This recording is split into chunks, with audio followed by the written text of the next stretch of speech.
गंगा पार कराने के बाद भगवान जैसे ही उतर करके खड़े हुए तो प्रभु ने कहा, केवट कुछ मांग लो, आपने हमें गंगा पार कराया। केवट ने कहा कि वैसे तो हमारे अंदर इच्छा थी कि आप आएंगे तो कुछ मांगेंगे, पहली इच्छा थी, लेकिन जैसे ही आपको देखा तो वो इच्छाएं खत्म हो गई। पहली इच्छा थी मांगने की तो मिला नहीं, भागती फिरती थी दुनिया जब तलब करते थे हम, तलब जब छोड़ दी हमने तो अब बेकरार आने को है। जब इच्छा थी तब मिला नहीं और अब इच्छा नहीं है तो आप सन्मुख खड़े होकर के कह रहे हैं मांग लो केवट। गोधन गजधन बाजधन और रतन धन खान, जब आवे संतोष धन तो सब धन धूरी समान।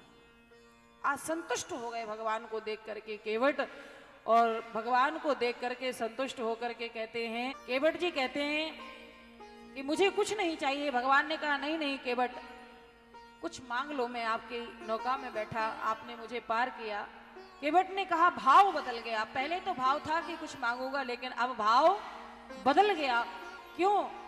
क्योंकि मैंने देखा कि आप आकर के स्वयं गंगा के किनारे खड़े होकर के मेरे से मांग रहे हैं, केवट नौका लाओ।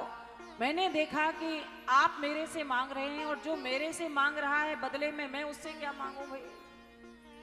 पहले तो भाव था, मन था कि मैं आपसे कुछ मांगूंगा, लेकिन जब आकर के आपने खुद ने ही पहले मांग लिया तो मैंने सोचा अब मैं आपसे क्या मांगू। अरे जो मेरे सामने हाथ फैला रहे हैं उनके सामने मैं क्या हाथ फैलाऊं। और केवट कहते हैं प्रभु एक बात बताओ कि ये नौका जिसमें आप बैठ करके आए हैं वो किसकी है। भगवान ने कहा नौका तो तुम्हारी है और नौका मेरी है, बैठ करके कौन आया। भगवान ने कहा बैठ करके हम आए। तो केवट कहते हैं बस यही भाव मैं प्रकट करना चाहता हूं कि आपके चरण मेरी नैया में पड़ गए तो मेरी तो जीवन नैया, मेरी तो नौका पार हो गई प्रभु। आपके चरण मेरी नैया में पड़ गए तो मेरी नौका पार हो गई, इससे बड़ा वरदान और मेरे लिए कुछ नहीं हो सकता। केवट कहते हैं प्रभु मुझे कुछ नहीं चाहिए। भगवान के बार बार कहने पर भी केवट ने कुछ नहीं मांगा। नाई से ना नाई लेत, धोवी से ना धोवी लेत, एक ही मजूरी आकी जाति को ना बिगाड़िए।